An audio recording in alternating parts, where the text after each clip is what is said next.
सर्वे नमो नमः। नमस्कार सभी को, कैसे हो? आशा करती हूँ सभी अच्छे होंगे और सभी की एग्जाम की तैयारी बहुत अच्छी चल रही होगी।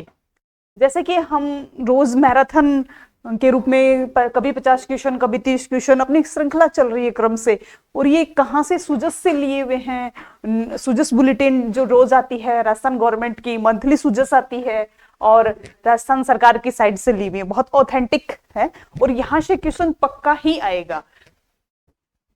आए हुए हैं लगभग क्वेश्चन तो कुछ, और कुछ पक्के हैं, उनमें से क्वेश्चन आने की संभावना है। तो बच्चों इनको आप ध्यान से पढ़े ना। तो देखिए क्वेश्चन नंबर 1, मिशन हरियाली राजस्थान के तहत कौन कौन से कथन सत्य हैं। वहां पर हमें क्वेश्चन को बहुत अच्छे से पढ़ना है कि सत्य और असत्य में कंफ्यूज ना हो। सत्य, यहाँ पर सत्य पूछ रखा है, मैं आपको पहले ही बता चुकी हूँ कि आप दुनिया में सबसे यूनिक हैं, क्योंकि आपकी फिंगरप्रिंट नहीं मिलती किसी से, आपकी आंखों की पुतली नहीं मिलती किसी से, आप सबसे यूनिक है।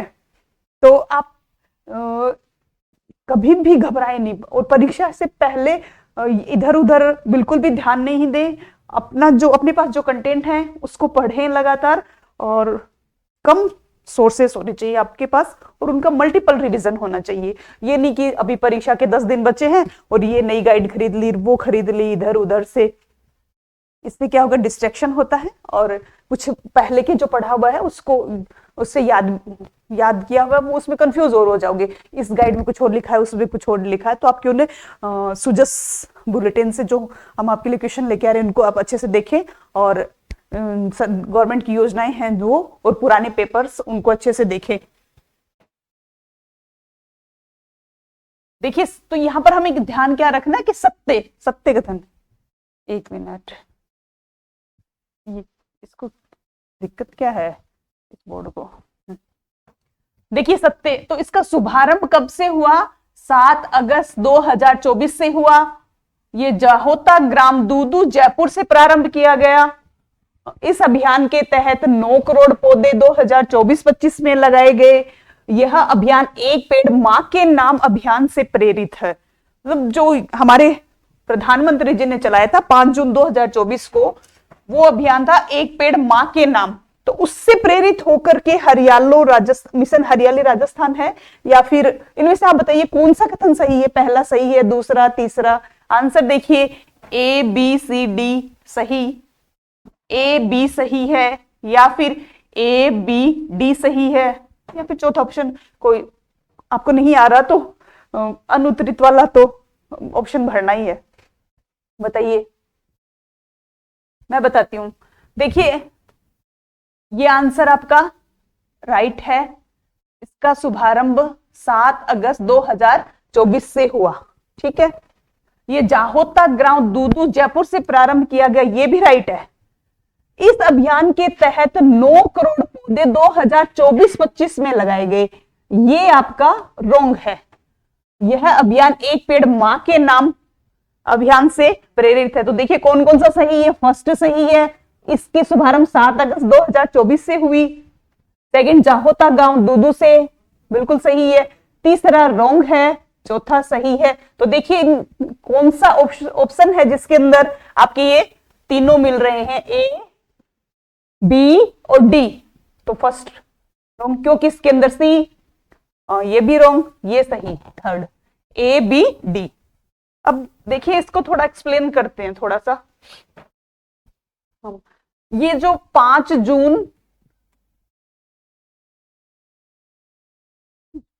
2024 पर्यावरण दिवस के दिन 5 जून 2024 को एक पेड़ मां के नाम अभियान हमारे प्रधानमंत्री मोदी जी द्वारा चलाया गया था। इसी से प्रेरित होकर राजस्थान में हरियाली तीज के अवसर पर 7 अगस्त 2024 को, कब? 7 अगस्त 2024, ये डेट आपको बहुत अच्छे से याद रखनी है।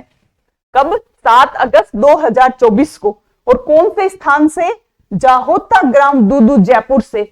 कौन सा अभियान चालू किया गया? हरियाली राजस्थान अभियान। तो इस अभियान के तहत कहां से? दूदू से, तारीख 7 अगस्त 2024। और इस अभियान के तहत 2024-25 में 7 करोड़ पौधे लगाए गए। यहां पे आपको क्या ध्यान रखना है? 7 करोड़ पौधे, ना कि 9 करोड़। 7 करोड़ पौधे, कितने? 7 करोड़ पौधे लगाए गए। और किससे प्रेरित है ये? 5 जून 2024 को प्रधानमंत्री जी ने चलाया था ना एक पेड़ मां के नाम अभियान, उससे प्रेरित होकर हमने हरियाणा राजस्थान जब देखिए 2024-25 में हमने कितने पौधे लगाए? 2024-25 में 7 करोड़। ठीक, तो ये 9 करोड़ वाला आंसर गलत हो गया। 2025-26 में हमने कितने लगाए हैं? 10 करोड़ लक्ष्य रखा है। 10 करोड़, 10 करोड़ से भी ज्यादा लगा दिए, 10 करोड़ से ज्यादा 2.5 करोड़ पौधे ज्यादा लगा दिए। और 5 वर्षों का लक्ष्य कितना है अपना? 50 करोड़ पौधे। कितना है? 50 करोड़ पौधे।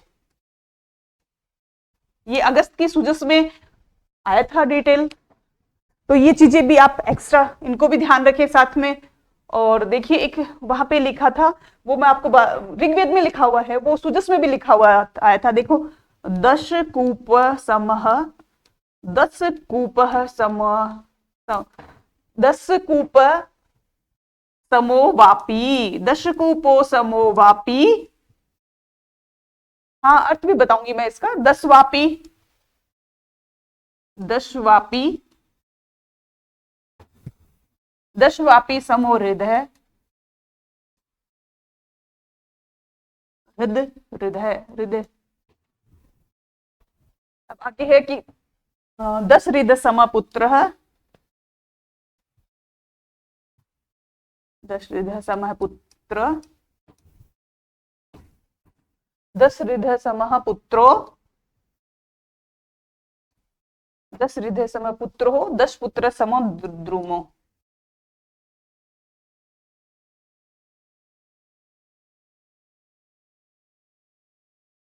पुत्र क्या पता लिस्ट पेपर बनाए तो पूछ भी लिया आपसे। देखिए 10 कुओं के समान, ये ऋग्वेद में लिखा हुआ है ना, तो ये सुजस के अंदर था मेंशन श्लोक। देखिए 10 कूप समय वापी 10 कुओं के समान है बावड़ी। ठीक है, 10 वापी समो हृदय 10 बावड़ियों के समान है एक हृदय यानी समुद्र। 10 हृदय 10 समुद्रों के बराबर एक पुत्र और 10 पुत्रों के समान एक द्रुम है। सॉरी यहां पर द्रुम आएगा, द्रुम है ना।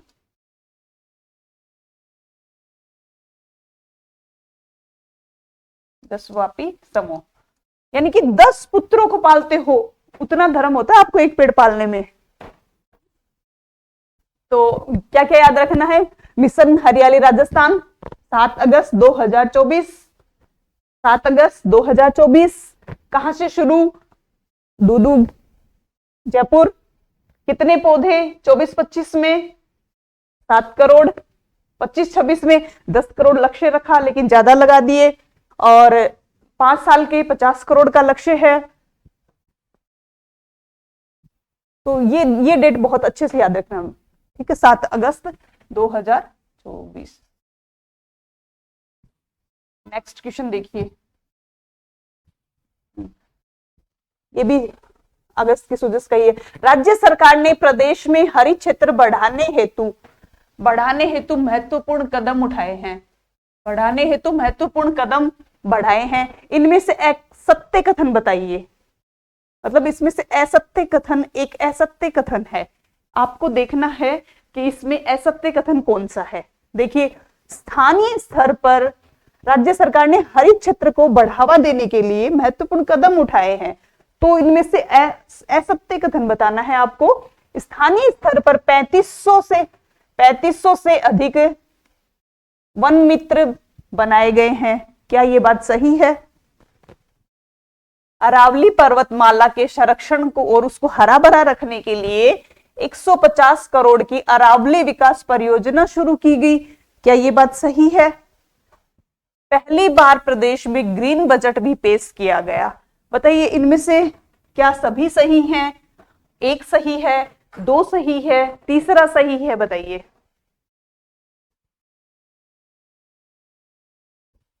नेक्स्ट, हाँ बताइए। पहला सही है। देखिए स्थानीय स्तर पर 3500 से अधिक वन मित्र, तो 3500 से अधिक, तो 3500 आपको ये फिक्स याद रखनी है। अरावली पर्वतमाला के संरक्षण को हरा भरा बनाने के लिए 150 नहीं है भाई, यहाँ पर 250 करोड़ की योजना है ये। तो ये दूसरा क्या है, रोंग है ना, तो ये दूसरा आएगा, ये रोंग है। पहली बार प्रदेश में ग्रीन बजट भी पेश किया गया है, किया गया है भाई, बिल्कुल। तो ये अरावली पर्वतमाला वाली योजना कितने की है, 250 करोड़ की, ना कि 150 करोड़। ये गलत है, यहाँ पे 250 करोड़ की है।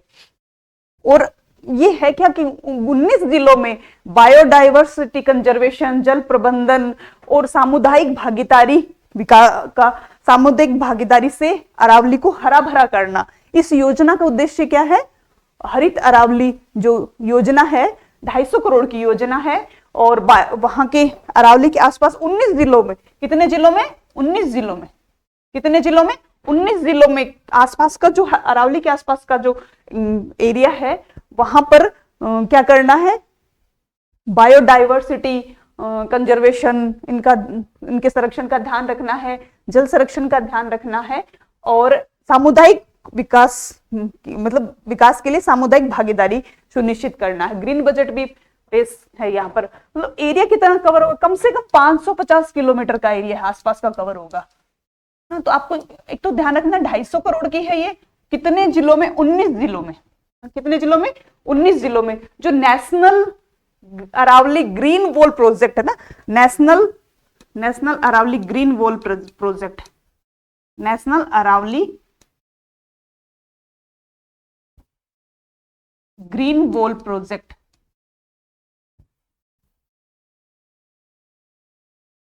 जो नेशनल लेवल का अभियान है ना, उसी का ये हिस्सा है, national Aravalli green wall project. आप बता सकते हैं कि अरावली कितने राज्यों से, देखिए राजस्थान, गुजरात,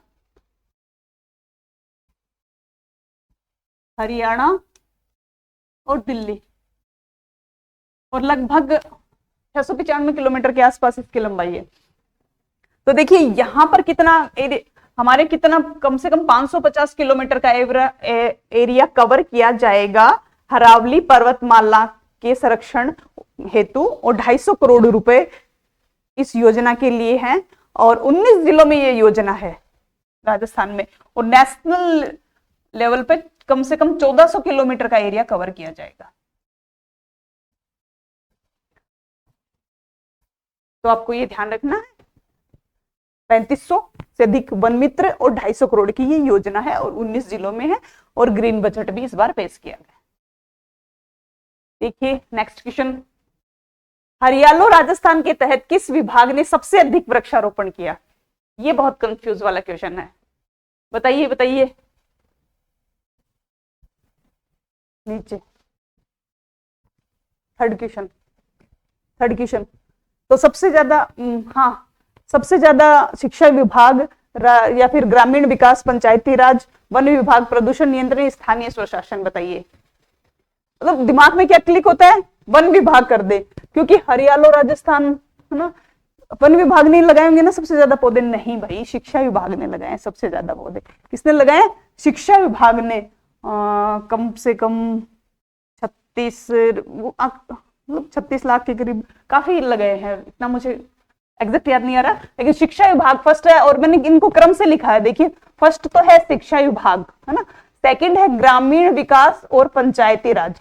सेकंड कौन सा है? ग्रामीण विकास और पंचायती राज। सबसे ज्यादा पौधे शिक्षा विभाग ने लगाए हैं, सेकंड नंबर पर ग्रामीण विकास पंचायती राज विभाग ने लगाए हैं। वन विभाग तो थर्ड नंबर पे है, जिसको हम सोच रहे हैं ना कि फर्स्ट पे इसने लगाए होंगे, थर्ड पे।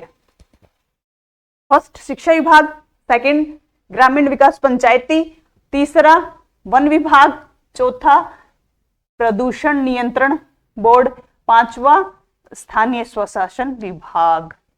स्थानीय स्वशासन विभाग। देखिए आपको क्रम भी पूछ सकते हैं, हरियालो राजस्थान के तहत किस विभाग ने सबसे ज्यादा पौधे लगाए, तो आप शिक्षा विभाग कर देंगे। लेकिन आपसे 3 जिले क्रम से पूछ ले तो आपको याद रखना है, पहला है शिक्षा विभाग, दूसरा है राजस्थान ग्रामीण विकास और पंचायती राज, तीसरा है वन विभाग। सेकंड में नहीं है वन विभाग, थर्ड में है। पहला शिक्षा विभाग, दूसरा है ग्रामीण विकास पंचायती राज विभाग, और तीसरा है वन विभाग, और फिर चौथा है प्रदूषण नियंत्रण बोर्ड, और लास्ट में है पांचवा स्थानीय स्वशासन विभाग। तो सबसे ज्यादा शिक्षा विभाग, फिर ग्रामीण विकास पंचायती, फिर वन विभाग, फिर प्रदूषण नियंत्रण बोर्ड, फिर स्थानीय स्वशासन। नेक्स्ट क्वेश्चन देखते हैं। हरियालो राजस्थान के तहत कौन से जिले में सर्वाधिक पौधे लगाए गए? बताइए। जयपुर में लगाए गए 76 लाख पौधे। कितने? 76 लाख। जयपुर में सबसे ज्यादा लगाए गए। हरियालो राजस्थान के तहत जयपुर में सबसे ज्यादा पौधे लगाए गए हैं।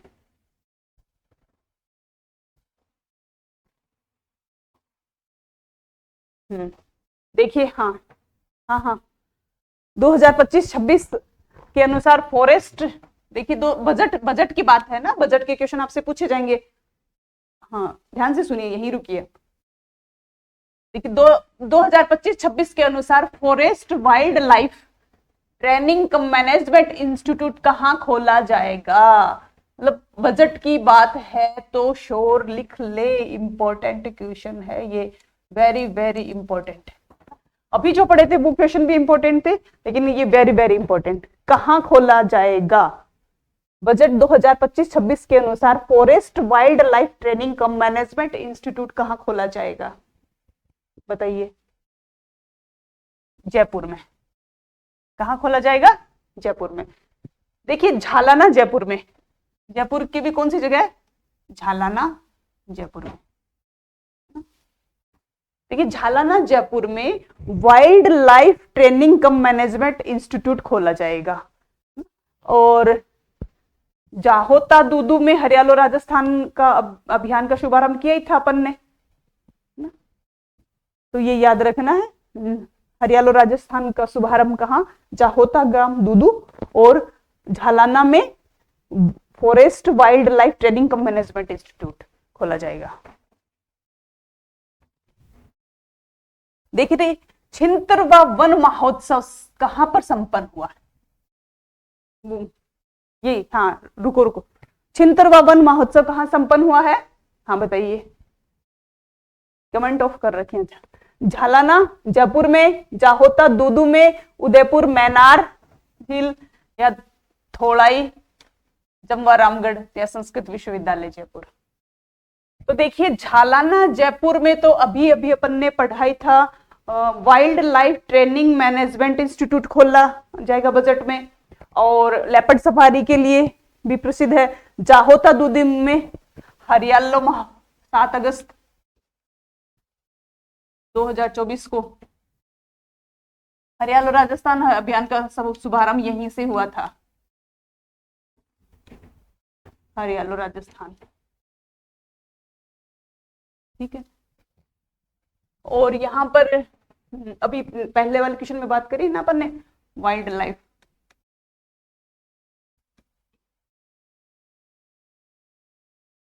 वाइल्ड लाइफ कम मैनेजमेंट ट्रेनिंग सेंटर।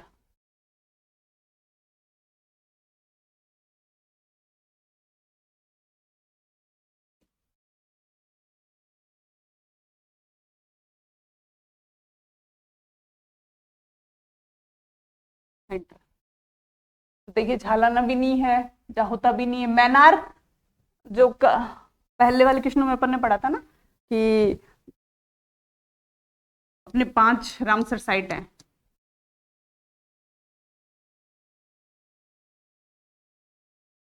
पहले सांभर 1961, दूसरी केवलादेव 1980, फिर किचन जोधपुर, मैनार झील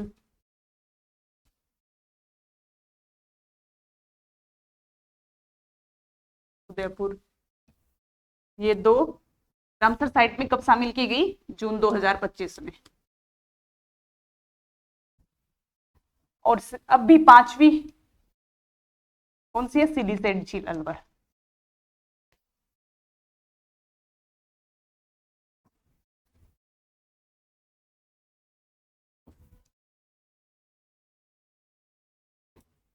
अलवर। और ये क्या है, इंटीग्रेटेड रिसोर्स पार्क, कचरे को रिसाइकल करने का जो संयंत्र लगा हुआ है ये यहाँ पर है। तो ऑप्शन कौन सा बचा, ई, जगत गुरु रामानंदाचार्य संस्कृत विश्वविद्यालय ना, जयपुर, मदाऊ जयपुर में, जो वहां पर मनाया गया था छिंतरवा वन महोत्सव। कहाँ मनाया गया था, जगत गुरु रामानंदाचार्य संस्कृत विश्वविद्यालय मदाऊ में जो है वहां पर। और पहले वाले क्वेश्चन सीरीज में अपन ने पढ़ा था ना इसके, वो कुलपति का तो नाम बदल ही दिया ना, कुलगुरु कर दिया। कुलगुरु कौन है फिलहाल अभी नियुक्त हुए ना, प्रोफेसर मदन मोहन झा, पिछली सीरीज में अपन ने पढ़ा था।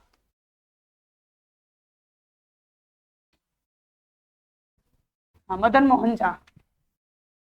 तो देखिए झालाना में world life management training centre, Jahota Dudu में 7 अगस्त 2024 हरियाणा राजस्थान का शुभारंभ। उदयपुर मैनार झील, अभी बताया ना, रामसर साइट अपने 5 हो गई हैं। 1961 में सांभर, फिर केवला देव दूसरी, फिर खींचन जोधपुर, मैनार झील उदयपुर। 25 जून 2025 में सिलीसेट झील अलवर में जो है ना, अभी 5वीं रामसर साइट बनी है, वो देश की 95वें नंबर की है ना। और संस्कृत विश्वविद्यालय के अंदर छिंतरवा वन महोत्सव संपन्न हुआ है। और पिछली स्लाइड में अपन ने पढ़ा था कि संस्कृत विश्वविद्यालय के कुलगुरु किसे नियुक्त किया गया था, प्रोफेसर मदन मोहन झा को। देखिए 79वां गणतंत्रता दिवस इस बार राजस्थान में कहां मनाया गया, बताइए, जयपुर में, जोधपुर में, उदयपुर में, कोटा में, कहां मनाया गया।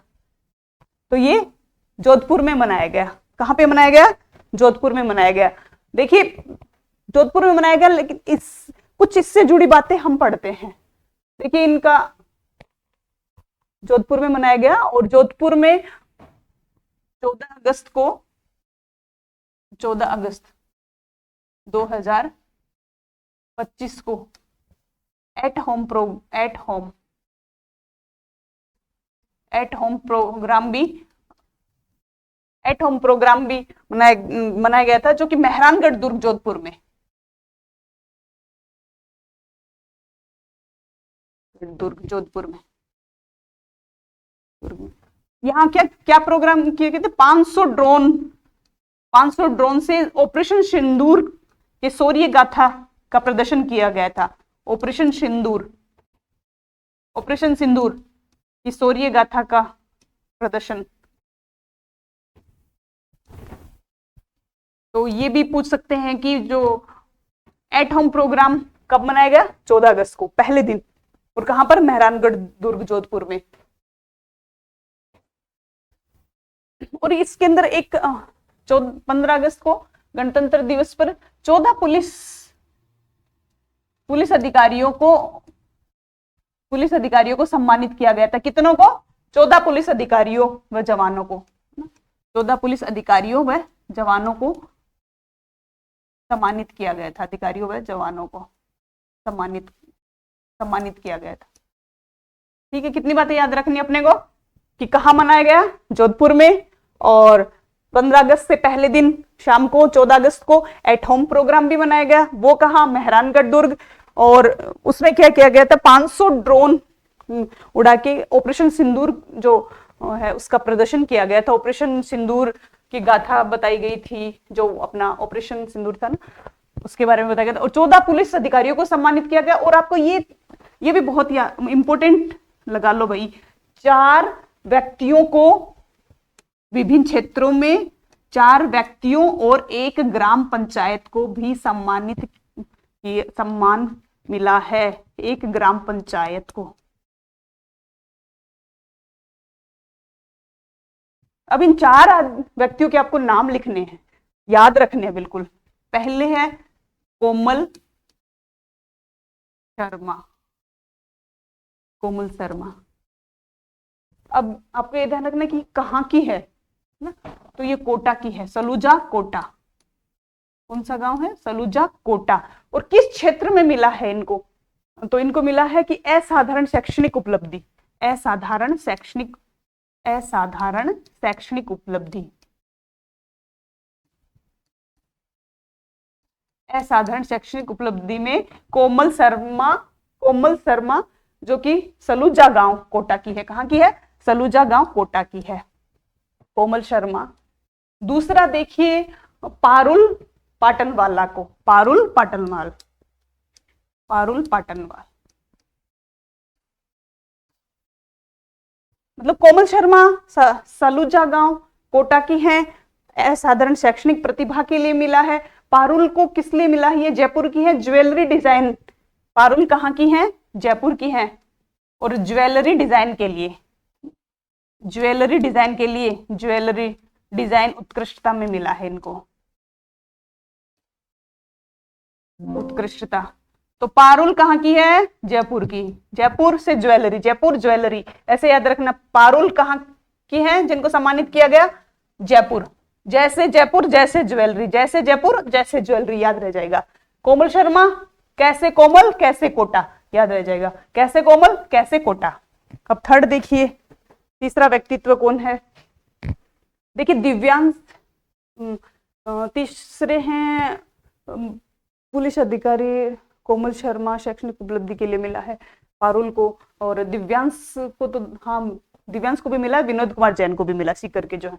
पहले लेते हैं अपन विनोद कुमार जैन। इनको किस क्षेत्र में मिला है?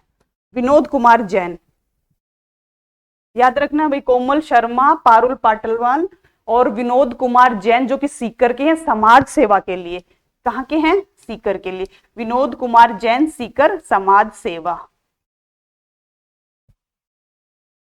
अब चौथा एक और रह गए, दिव्यांश भारद्वाज। कौन है? दिव्यांश भारद्वाज।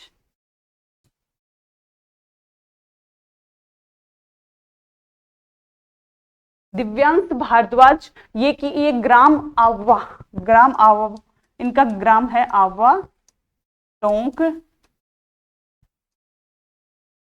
इनको किस क्षेत्र में मिला है?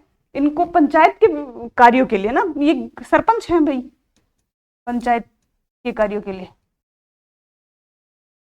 पंचायत कार्यों के लिए ना। तो देखिए 4 व्यक्ति, 14 तो पुलिस अधिकारियों को आपसे ऑप्शन में पूछा जाएगा कि कितने पुलिस अधिकारियों जवानों को सम्मान मिला, 14 को, 24 को, 4 को, 15 को, तो वहां कंफ्यूज हो जाओगे। याद रखना 14 तो पुलिस अधिकारी हैं, 4 व्यक्ति हैं और 1 ग्राम पंचायत है। ग्राम पंचायत कौन सी देखते हैं अपन? दौलतपुरा ग्राम पंचायत। दौलतपुरा ग्राम पंचायत जो कि भीलवाड़ा में है। भीलवाड़ा तो कोरोना में भी मॉडल जिला रहा था। ग्राम पंचायत कहाँ है? भीलवाड़ा। और इसको किस लिए मिला है? पौधारोपण के लिए, है ना, सर्वाधिक पौधे रोपण हेतु। तो 79वां गणतंत्रता दिवस कहाँ मनाया गया? जोधपुर में। पहले दिन क्या मनाया गया? एट होम प्रोग्राम मेहरानगढ़ दुर्ग में, और 500 ड्रोन उड़ाए गए। ऑपरेशन सिंदूर का प्रदर्शन किया गया इन ड्रोनों के माध्यम से, और 14 पुलिस अधिकारियों और जवानों को सम्मानित किया गया 15 अगस्त को, और कोमल शर्मा और 4 व्यक्तित्व को और 1 ग्राम पंचायत को। कोमल शर्मा कहाँ की है? कोटा की। कैसे कोमल कैसे कोटा, आपसे क्वेश्चन जरूर पूछा जाएगा, ध्यान से पढ़ लो इस क्वेश्चन को और इंपॉर्टेंट लगा लो। इन 4 व्यक्तित्व के नाम, पंचायत, ग्राम पंचायत जो है वो दौलतपुरा, इसको ध्यान रखें, और कितने पुलिस अधिकारी हैं वो ध्यान रखें। ये कोई नहीं पूछेगा कितने ड्रोन उड़ाए गए, ये तो मैं तुम्हें बस यूं ही बताया गया, क्या पता ऑप्शन में दे दे कि किसका प्रदर्शन किया गया था, वो ऑपरेशन सिंदूर का प्रदर्शन था। तो कोमल शर्मा को असाधारण शैक्षणिक योग्यता के लिए जो कि कोटा की है, पारुल पाटनवाल जैसे जयपुर जैसे ज्वेलरी डिजाइन, ठीक है। कोमल शर्मा कोटा, कैसे कोमल कैसे कोटा, पारुल पाटनवाल जैसे जयपुर जैसे ज्वेलरी। विनोद कुमार जैन सीकर, ये क्या हो गया, हाँ, विनोद कुमार जैन सीकर, इनको समाज सेवा के लिए दिया गया है। विनोद कुमार जैन समाज सेवा। दिव्यांश भारद्वाज गांव अव्वा जो कि टोंक में है, वहां के सरपंच हैं और उनके उत्कृष्ट कार्यों के लिए दिया गया है। और पंचायत, ग्राम पंचायत कौन सी है अपनी? दौलतपुरा। कौन सी है? दौलतपुरा। कहां पर? भीलवाड़ा में। बहुत वृक्षारोपण बहुत ज्यादा किया इन्होंने, सर्वाधिक, इसलिए इसको सम्मानित किया गया। क्वेश्चन को ध्यान रखना, यहां से छपेगा। राजस्थान में महिला सुरक्षा हेतु कौन कौन से कार्य किए गए? न्यूज़पेपर में आया था ये, बताइए। सत्य कथन चुनिए आप। 500 कालिका पेट्रोलियम यूनिट,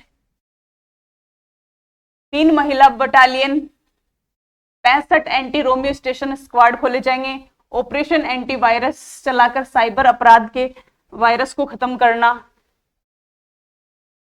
ई और ए मैं दे देती हूं, सभी सही।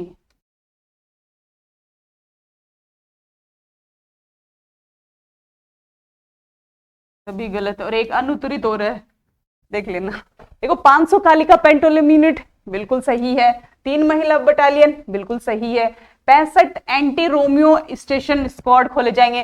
जैसे पास में जो गवर्नमेंट स्कूल है और पीएचसी के अंदर है, वहां पर राजकॉम्प ऐप है एक पुलिस का, राजकॉम्प ऐप, इसके ऊपर फोन कर किसी भी महिला के साथ कोई भी छेड़छाड़ हो जाती है, लड़की महिला, तो वो तुरंत उनको इस अपने मोबाइल के अंदर इसको ऐप को डाउनलोड रखें और इसके ऊपर तुरंत सूचना कर सकती है और 10 मिनट के अंदर पुलिस आ जाएगी और आप कहोगे मैडम इनको ले जाएगी कहाँ? तो स्कूलों में और यहाँ पे बनाए हुए ना गवर्नमेंट स्कूलों में या फिर पंचायत स्तर पर एंटी रोमियो स्क्वाड, यहाँ पे इनको रखा जाएगा। और ये सारे ही सही है, सारे सही है, तो ये आ जाएगा तभी सही। देखिए राजस्थान में कितनी ग्राम पंचायतों में बर्तन बैंक खुले हैं? सब में खुल जाएंगे धीरे धीरे, लेकिन फर्स्ट पहले चरण में कितने में खुले? तो पहले चरण में बताइए 935, 1000, 2000, 4000। तो पहले चरण में 1000, कितने? 1000 बर्तन बैंक। और ये बर्तन बैंक की प्रेरणा कहां से मिली? तो झुंझुनू जिले का लांबी अहीर गांव है बुहाना में, लांबी अहीर, वहां की हॉकी वाली सरपंच के नाम से प्रसिद्ध है नीरू यादव। उन्होंने इस प्रस्ताव को रखा था, यूनो तक इसकी प्रशंसा हुई थी इस प्रस्ताव की।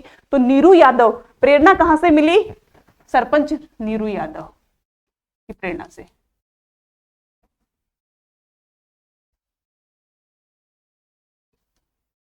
सरपंच श्रीमती नीरू यादव।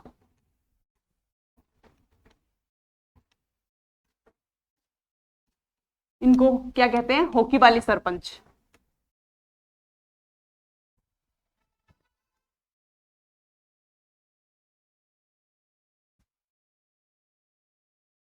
हॉकी वाली सरपंच।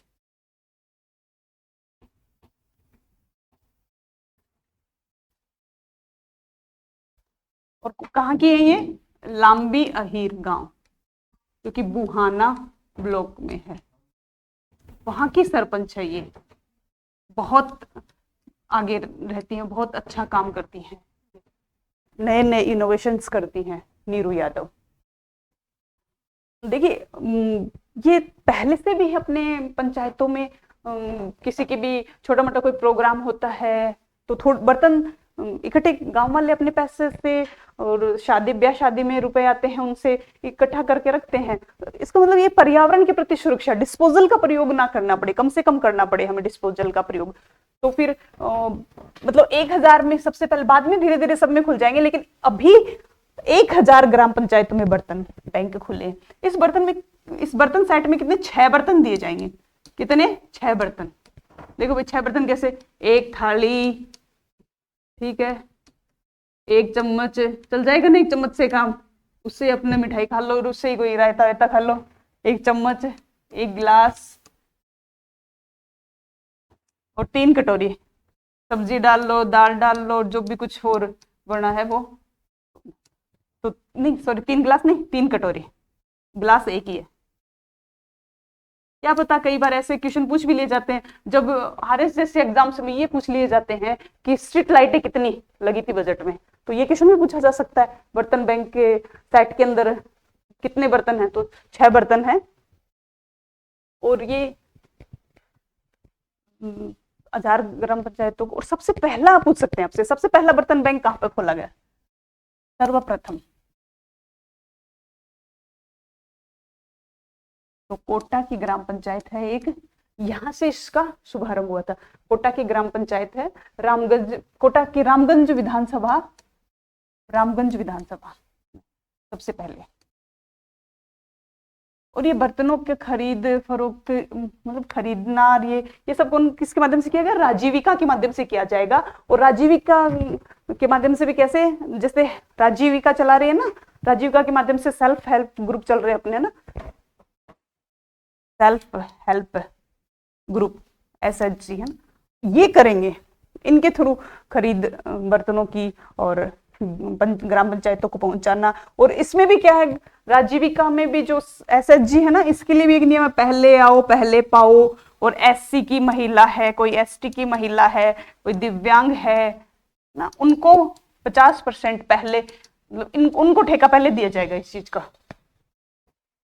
और इन पंचायतों को कितने 1-1 लाख रुपए दिए जाएंगे बर्तनों के लिए। कितने? 1 लाख रुपए। तो याद रखिए, सब पहले चरण में कितने ग्राम पंचायतों में बर्तन बैंक खुलेंगे? 1000 में। प्रेरणा कहां से? होकी वाली सरपंच, लांबी अहिर गांव, मुहाना की श्रीमती नीरू यादव। बर्तन के अंदर एक सेट में कितने बर्तन है? 6। एक थाली, एक चम्मच, एक गिलास, 3 कटोरी। और इन बर्तनों का जो सेट लेके जाएगा ना, 400 बर्तनों का सेट है। ये सेट कितना का है? 400 बर्तनों का। एक पंचायत में, एक ग्राम पंचायत में 400 बर्तनों का सेट है ये। और जो जिसकी शादी है घर में, जो इन सेट को लेके जाएगा, प्रति सेट 3 रुपए किराया देना पड़ेगा। प्रति सेट 3 रुपए, फिर भी सस्ता है, 3 रुपए किराया देना पड़ेगा। पहले तो देखो अपन पूरा, एक चीज और इससे हटके पूछती हूँ आपको, पहले हम लिखते थे रुपए और आजकल हम लिखते हैं R को करके U। ये लोगो किसने दिया था? कोई भी बच्चा बताएगा क्या? ये लोगो D उदय कुमार ने बनाया था, जो एक IITN थे खड़गपुर में, D उदय कुमार। खैर ये तो अलग लेवल की बात है। आपको तो इतना ध्यान रखना है कि राजस्थान की कितनी ग्राम पंचायतों में बर्तन बैंक खुलेंगे? 1000 में। प्रेरणा नीरू यादव, होकी वाले सरपंच, और एक सेट में 6 बर्तन होंगे, एक थाली, एक चम्मच, एक गिलास, 3 कटोरी, और 400 का सेट है प्रति ग्राम पंचायत में। प्रति ग्राम पंचायत को 1 लाख रुपए मिलेंगे इसके लिए। और किसके थ्रू खरीदे जाएंगे? राजीविका के थ्रू। राजीविका के अंडर में जो SHG सेल्फ हेल्प ग्रुप जो चल रहे हैं वो। और कौन से, इनमें से भी कौन से ग्रुपों को पहले ठेका दिया जाएगा? SC की महिला जो चला रही है, ST की चला रही है, दिव्यांग है, उनको प्राथमिकता दी जाएगी। और किराया कितना है? 3 रुपए प्रति सेट। उद्देश्य क्या है? पर्यावरण संरक्षण, डिस्पोजल को कम से कम काम में लेना। देखिए, प्रवासी राजस्थान के कल्याण हेतु हाल ही में गठित नए विभाग का क्या नाम है? देखिए 10 दिसंबर 2025 को जयपुर में प्रथम प्रवासी दिवस मनाया गया।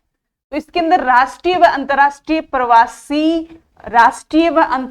प्रवासी राजस्थानी मामलात विभाग, क्या नया विभाग बनाया? प्रवासी राजस्थानियों के लिए कल्याण हेतु राजस्थान में गठित नए विभाग का क्या नाम है? तो इस विभाग का नाम है राष्ट्रीय व अंतर्राष्ट्रीय प्रवासी राजस्थानी मामलात विभाग। नेक्स्ट देखिए, राजस्थान सरकार द्वारा प्रवासी राजस्थानियों यानी कि NRI के साथ संबंधों को मजबूत करने के लिए अपनाई गई ABCD नीति के तहत 5 स्तंभों में से E का क्या अर्थ है? E का अर्थ बताइए। शिक्षा सुनिश्चित करना, रोजगार सुनिश्चित करना, या फिर समस्याओं का निराकरण सुनिश्चित करना, या फिर निर्यात सुनिश्चित करना। इसका आंसर होगा C, समस्याओं का निराकरण सुनिश्चित करना, इंश्योर रिड्रेसल। इसकी व्याख्या हम लास्ट में करेंगे। देखिए, राजस्थान में प्रमुख कितने पर्यटन सर्किट हैं? 10 प्रमुख पर्यटन सर्किट है। आई होप सबको इनके नाम पता होंगे। कितने पर्यटन सर्किट है? 10 पर्यटन सर्किट है। देखिए, मेहरानगढ़ दुर्ग में 14 अगस्त 2025 को आयोजित राज्य स्तरीय एट होम समारोह में राजस्थान के सर्वश्रेष्ठ सरपंच का अवार्ड किसे दिया गया? बताइए। नीरू यादव हॉकी वाली सरपंच, इनको, राजेश चौधरी को, पेमाराम भाटी को, दिव्यांश एम भारद्वाज को। पहले क्वेश्चन में पढ़ा ना अपने, 4 व्यक्तित्वों को दिया गया था ना, कोमल शर्मा कोटा से असाधारण शैक्षणिक योग्यता के लिए, फिर दूसरा अपन ने पढ़ा था पारुण पाटलवाल जयपुर से ज्वेलरी उत्कृष्टता के लिए, फिर हमने तीसरा पढ़ा था विनोद जैन सीकर से समाज सेवा के लिए, और फिर अपन ने पढ़ा था चौथा यही पढ़ा था दिव्यांश एम भारद्वाज। क्या है ये? टोंक में एक आवा गांव है, वहां के सरपंच है, तो पर्यावरण उन्होंने पंचायत इस तरह के अच्छे काम किए, बहुत अच्छे काम किए, इसलिए इनको सर्वश्रेष्ठ सरपंच का अवार्ड दिया गया है। किसको दिया गया है? दिव्यांश को। ये क्या हो गया भाई इसके? दिव्यांश एम भारद्वाज को। 14 पुलिस अधिकारियों को पदक दिया गया था, और एक ग्राम पंचायत भी थी दौलतपुरा, जो कि कहाँ है? भीलवाड़ा की। पहले ही तो पढ़े, थोड़ी देर पहले तो पढ़े थे हम पर कृष्ण को। ऑपरेशन सिंदूर को सफल बनाने में योगदान देने वाले, इंपॉर्टेंट क्वेश्चन है, ऑपरेशन सिंदूर को सफल बनाने में योगदान देने वाले अनिमेष पाटनी का भारत सरकार की ओर से, अनिमेष क्या नाम है? अनिमेष। निमेष यानी बार बार पलके झपकाते हम, है ना, उसको कहते हैं निमेष। तो अनिमेष इसे याद रख लेना, बिना पलक के झपकाना, अनिमेष इनका नाम है। वैसे तो अनिमेष पाटनी को भारत सरकार की ओर से वीर चक्कर, है ना, किससे? वीर चक्कर से। अनिमेष पाटनी कौन है? अनिमेष पाटनी। तो इनका संबंध कौन से जिले से? कोटा से है, बूंदी से है, झालावाड़ से है, बारां से है। ऑपरेशन सिंदूर में अनिमेष पाटनी का संबंध कहां से है? इनका संबंध है बारां से। नेक्स्ट क्वेश्चन देखिए, देखिए डेल्फिक काउंसिल ऑफ राजस्थान की ओर से मेघ उत्सव, कौन सा? मेघ उत्सव का आयोजन 2 से 3 अगस्त 2025 को। तो ये ध्यान रखना कि अगस्त के महीने में बारिश होती है, तो मेघ उत्सव भी तभी होगा। तो अगस्त, जुलाई, अगस्त, मतलब कंफ्यूज मत हो देना यहाँ पे दिसंबर हो तो 2 से 3 अगस्त। कब? 2 से 3 अगस्त क्या? मेघ उत्सव। कहां पर आयोजित किया गया? बताइए। जयपुर, जोधपुर, उदयपुर, माउंट आबू। तो ये जयपुर में आयोजित किया गया मेघ उत्सव, जयपुर। 2 और 3 अगस्त, 2-3 अगस्त मेघ उत्सव जयपुर। देखिए ट्रैवल एंड लेजर पत्रिका के रीडर सर्वे 2025 में राजस्थान को कितने पुरस्कार प्राप्त हुए? तो राजस्थान को 2 पुरस्कार प्राप्त हुए। कितने? 2। एक तो राजस्थान को सर्वश्रेष्ठ डेस्टिनेशन के लिए, और एक जयपुर को सर्वश्रेष्ठ घूमने वाले शहरों के रूप में, यानी कि 2 पुरस्कार मिले हैं अपने पर्यटन में। देखिए 9 अप्रैल 2025, कब? 9 अप्रैल 2025 को केंद्रीय पंचायती राज मंत्रालय द्वारा वित्त वर्ष 2022-23 के लिए पहली बार जारी किए गए पंचायत उन्नति सूचकांक बेसलाइन रिपोर्ट में राजस्थान की शीर्षस्थ और निम्नस्थ पंचायत से कौन सी रही हैं? पहली बार जारी किए गए ना, 2022-23 में पहली बार किए थे। पंचायत उन्नति सूचकांक बेसलाइन रिपोर्ट में सबसे आगे कौन सी और सबसे पीछे कौन सी रही है?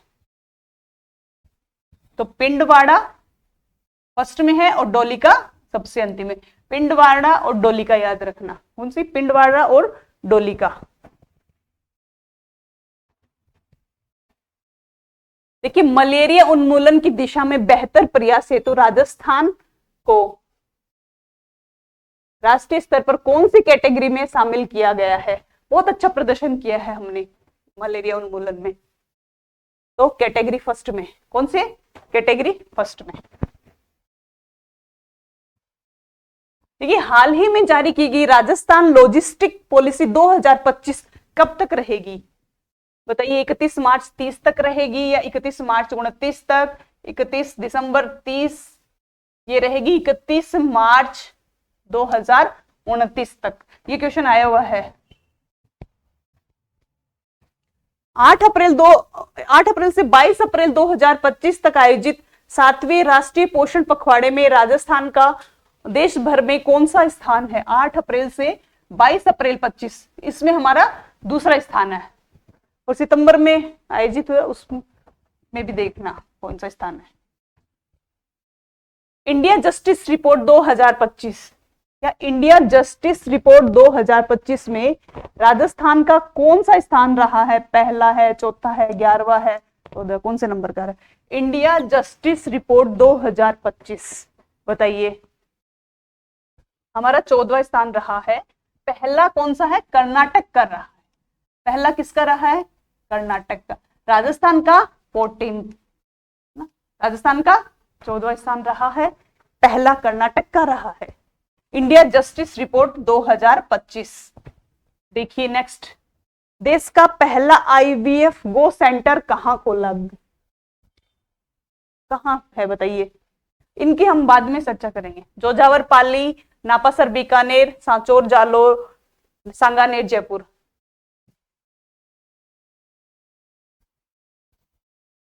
तो नापासर बीकानेर में। कहां पर? नापासर बीकानेर में। देश का पहला आईवीएफ गो सेंटर। देखिए अब गायों के लिए भी आईवीएफ गो सेंटर बन रहे हैं। कहां पर है? नापासर। राजस्थान देश का पहला राज्य है जहां पर गोपालन विभाग की स्थापना 13 मार्च 2014 को हुई। कब हुई? 13 मार्च 2014 को। अब इसका नाम बदल दिया गया है। इसका नाम क्या कर दिया गया भाई? सबसे पहले तो ये डेट भी इंपॉर्टेंट है, 13 मार्च 2014 को। और पहला राज्य है देश का, ये नहीं कि दूसरा तीसरा, पहला राज्य है जहां पर गोपालन विभाग की स्थापना 13 मार्च 2014 को हुई। अब इसका नाम बदल दिया गया है, गो संवर्धन विभाग कर दिया है, गो संरक्षण निदेशालय कर दिया है, गोपालन निदेशालय कर दिया है, गो सेवा निदेशालय कर दिया है। देश का पहला 13 मार्च 2014 को क्या खोला गया? गोपालन विभाग। अब इसका नाम बदल दिया गया, गोपालन विभाग की जगह गोपालन निदेशालय कर दिया गया है। क्या कर दिया गया? गोपालन निदेशालय। बजट 2025-26 में गौशालाओं व नांदी गौशालाओं हेतु प्रति पशु के लिए अनुदान को हर साल कितने प्रतिशत बढ़ाया जा रहा है? 15%, 20%, 10%, 44%। तो 15%। गायों के लिए 50 हो गए और बछड़ों के लिए 25 हो गए।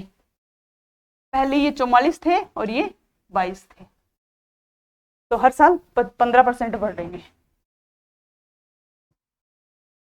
देश में पशुधन की दृष्टि से राजस्थान का कौन सा स्थान है? दूसरा। 10.60 पशुधन है अपने पास देश के। देखिए जिंदा ऊंट के बालों पर की जाने वाली चित्रकारी, बालों पर की जाने वाली चित्रकारी, बालों पर की जाने वाली चित्रकारी क्या कहलाती है? बताइए क्या कहलाती है? उस्ता कला कहलाती है या जटकतराई या मुनवती कला या तारकशी? तो आप सभी कहेंगे ना उस्ता कला। क्वेश्चन को ढंग से पढ़ें कि जिंदा ऊंट या मरा हुआ ऊंट, ये ध्यान से पढ़े। जिंदा ऊंट के ऊपर, जिंदा ऊंट के बालों पर की जाने वाली चित्रकारी जटकतराई कहलाती है।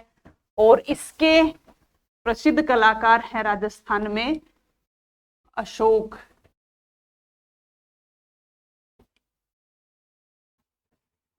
टांक है नाम उनका, शायद अशोक टांक है, जो कहाँ के पुष्कर के, अशोक टांक पुष्कर के। इनको कॉमन, इन्हीं को कैमल मैन कहते हैं ना, अशोक टांक। उस्ता कला तो मरे हुए ऊंट की खाल पर, मृत ऊंट की खाल पर ना, मृत ऊंट की खाल पर की जाती है। इसके प्रसिद्ध कलाकार हैं हिजामुद्दीन उस्ता ना। इसके प्रसिद्ध कलाकार तो कई बार पूछा गया, उनको तो पद्मश्री भी मिला हुआ है, हिजामुद्दीन उस्ता।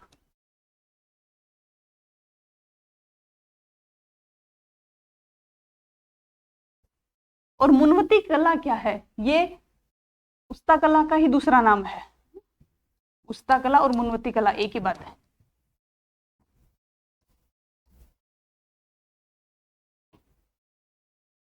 एक ही बात है। तो मरे हुए ऊंट की खाल पर की जाने वाली उस्ता कला, ये आर्ट कौन सी है? उस्ता कला। इसके कलाकार है हिसामुद्दीन उस्ता। कौन है? हिसामुद्दीन उस्ता ना, इसके कलाकार है हिसामुद्दीन उस्ता। और इसी का दूसरा नाम है मुनवती कला। क्या है इसी का दूसरा नाम है मुनवती कला। लेकिन जिंदा ऊंट के ऊपर जो चित्रकारी की जाती है ना, उसको कहते हैं जटकतराई। और इसके प्रसिद्ध कलाकार हैं अशोक टाक, जो कि पुष्कर के हैं, कैमल मैन के नाम से भी प्रसिद्ध है ये। सोने के तारों से की जाने वाली तारकसी कला, जो कि दक्षिण राजस्थान की प्रसिद्ध है। राजस्थान में गधों का अभ्यारण्य ढूंढलोद झुंझुनू में है, कौन से देश के सहयोग से बनाया जा रहा है? फ्रांस, अमेरिका, जर्मनी, इंग्लैंड, बताइए। तो ये इंग्लैंड के सहयोग से बन रहा है। देश का पहला रंगीन मछलियों का उत्कृष्टता केंद्र राजस्थान में कहां स्थापित किया गया है? बिसलपुर बांध टोंक, जमवा रामगढ़ बांध जयपुर, रावजी की तलाई उदयपुर, कानोता बांध जयपुर। तो ये कहां पर है? बिसलपुर बांध टोंक। कहां पर है? बिसलपुर बांध टोंक में। देखिए राष्ट्रीय मत्स्य बीज केंद्र भी 3 है अपने, ये भी ध्यान रखना। राष्ट्रीय मत्स्य बीज केंद्र,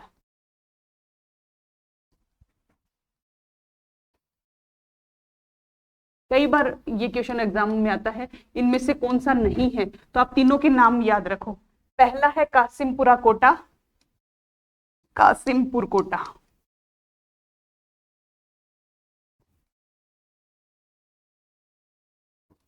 कासिमपुर कोटा। दूसरा है भीमपुरा बांसवाड़ा। कासिमपुरा कोटा, भीमपुरा बांसवाड़ा, ये तीनों को आप ध्यान रखें। ऑप्शन में ऐसे पूछा जाता है कि इनमें से कौन सा नहीं है। संख्या भी ध्यान रखें, 3 है राष्ट्रीय मत्स्य बीज केंद्र। और रावजी की तलाई उदयपुर, देखो ये दे रखा ना मैंने यहाँ ऑप्शन में, रावजी की तलाई उदयपुर।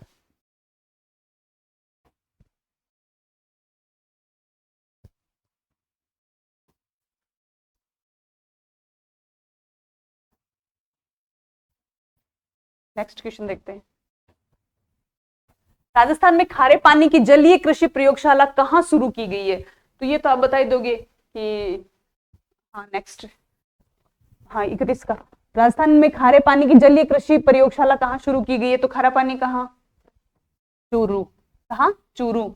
और झींगा मछली के उत्पादन, यह प्रयोगशाला जल कृषि की जलीय संभावनाओं को बढ़ावा देने के उद्देश्य से प्रारंभ की गई है। और जहां पर खारा जल होगा वहीं पर तो होगी ना ये, तो चूरू में खारा जल पर्याप्त मात्रा में है। तो खारा पानी एक्वाकल्चर प्रयोगशाला झींगा मछली पालन प्रारंभ किया गया है यहाँ पे। कौन से? झींगा मछली, झींगा मछली पालन।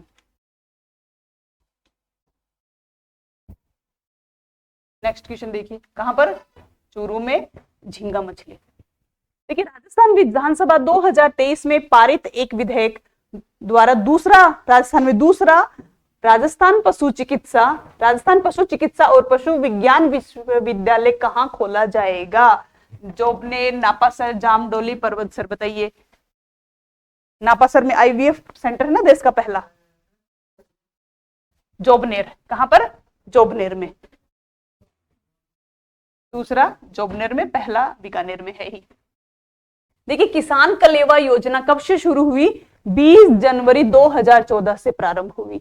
राजस्थान की सुपर श्रेणी की ए और ब जो कृषि समितियां हैं और राज्य की अन्य सभी वित्तीय रूप से सक्षम मंडियों के प्रांगण में अपने उपज बेचने आए हुए किसानों को कितने रुपए में भोजन उपलब्ध करवा रही है यह योजना?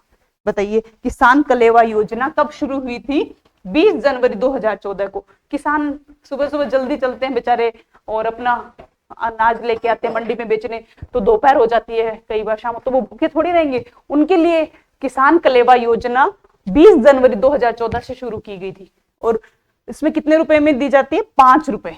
किसान को 5 रुपए देने होते हैं।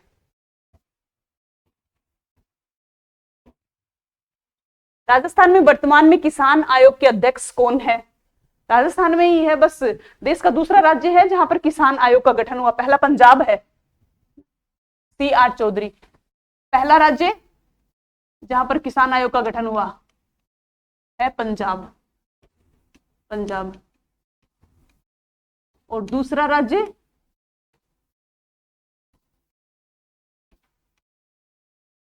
है राजस्थान।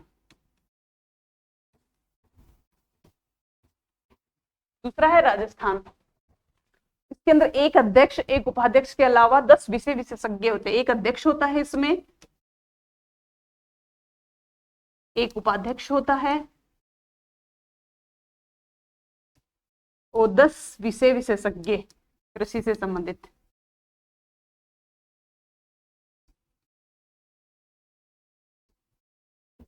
तो कौन है इसके अध्यक्ष? CR चौधरी। नेक्स्ट देखिए, राजस्थान में कृषि जोतों का सबसे बड़ा औसत आकार कौन से जिले में है और वह कृषि जोतों का छोटा कौन से जिले में है? क्रम से बताइए आप। जहां पे ज्यादा जगह है वही हो गया ना, ज्यादा तो पश्चिम में ही है। सही है। बाड़मेर में सबसे ज्यादा है, सबसे बड़ी बड़ी जोते, बड़े बड़े खेत हैं बाड़मेर में, और सबसे छोटे जोतों का आकार है डूंगरपुर में। तो सबसे बड़ी जोतों का आकार बाड़मेर में है, सबसे छोटा डूंगरपुर में। पश्चिम की साइड बाड़मेर और दक्षिण डूंगरपुर, याद रखना।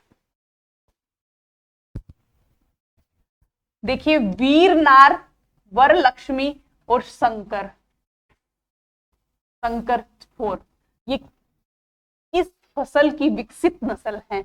गेहूं की, कपास की, बाजरा की, सोयाबीन की? बताइए। ये है कपास की।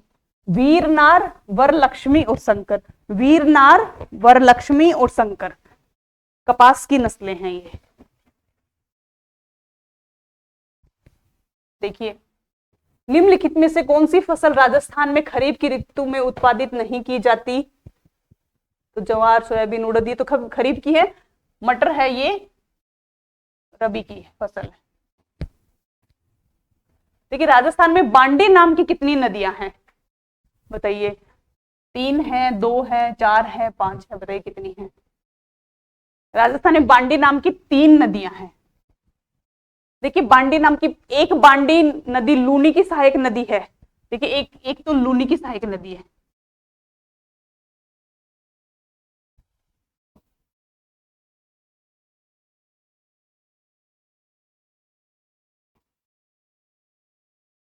देखिए, एक लूनी की सहायक नदी है जो कि पाली में बहती है। कहां पर बहती है? पाली में बहती है। और फाय सागर झील जो है ना, फाय सागर का अब नाम क्या कर दिया? बताइए। फाय सागर, इसका नाम अब बदल दिया वरुण सागर। बांडी नदी किसकी? लूनी की सहायक नदी है, जो कि फाय सागर, जिसका नाम अब वरुण सागर कर दिया, उसमें गिरती है ना बांडी नदी, लूनी की सहायक। तो राजस्थान में कितनी है बांडी नदी? बांडी नाम की 3 नदियां हैं। अब देखिए, दूसरी नदी सामोद अल्मेड़ा की पहाड़ियों जयपुर से निकलती है। सामोद जयपुर से निकलती है,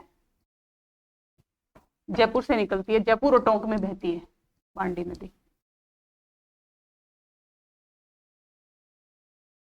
जयपुर और टोंक में बहती है।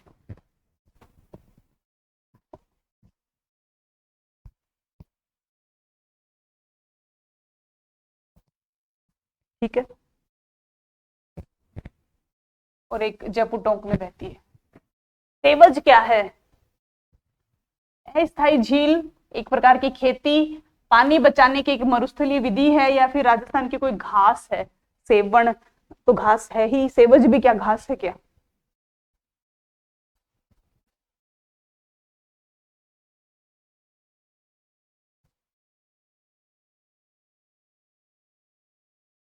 तो ये खेती है एक प्रकार की। सेवण तो घास है, सेवण नाम पूछे तो एक पौष्टिक घास है, पश्चिमी राजस्थान में होती है।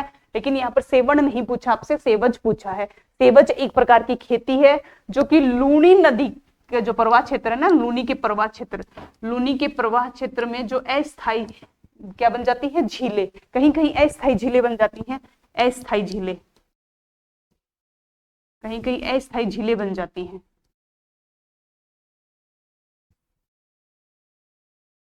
अस्थायी झीलें बन जाती है, वहां पर दलदली भागों में बीज बिखेर दिए जाते हैं। तो बीज बिखेर कर की जाने वाली खेती क्या कहलाती है? सेवज कहलाती है।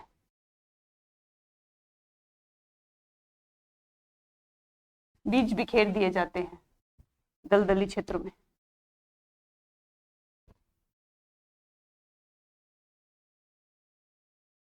ये खेती क्या कहलाती है? खेती सेवज कहलाती है।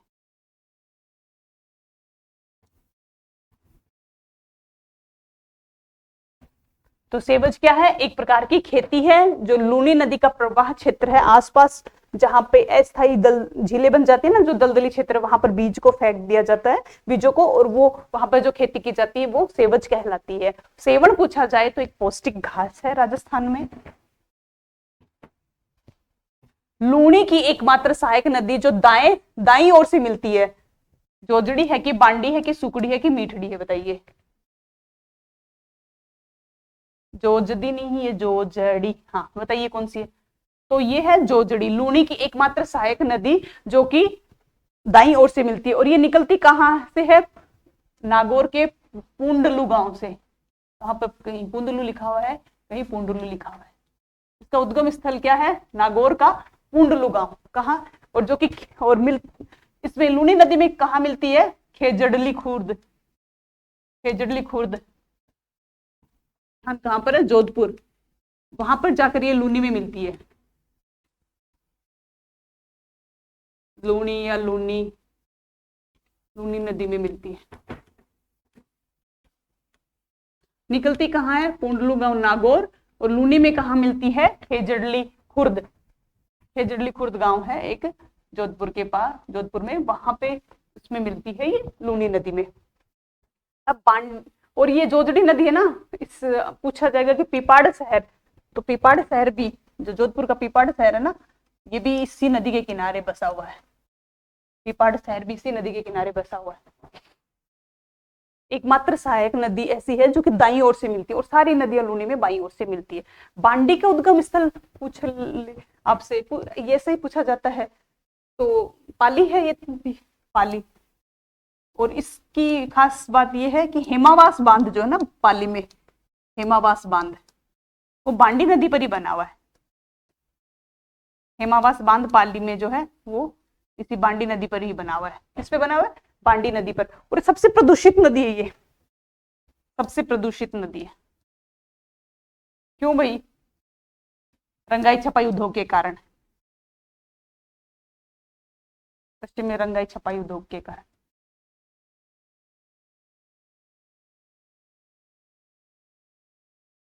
रंगाई छपाई उद्योग के कारण। अब सुकड़ी नदी के बारे में देख लो थोड़ा।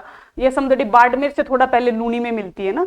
सुकड़ी नदी की एक सहायक नदी है मधाई ना, मघाई नदी। सुकड़ी की सहायक है एक मघाई नदी। यहाँ पर रणकपुर जैन मंदिर है, इसके किनारे है ये रणकपुर जैन मंदिर, मघाई नदी के।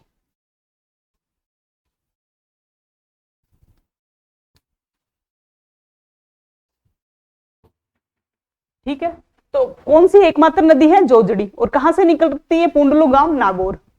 और शहर पूछे, कौन सा शहर इसके किनारे बसा हुआ है जोजड़ी नदी के? तो जोधपुर का पीपाड़ शहर।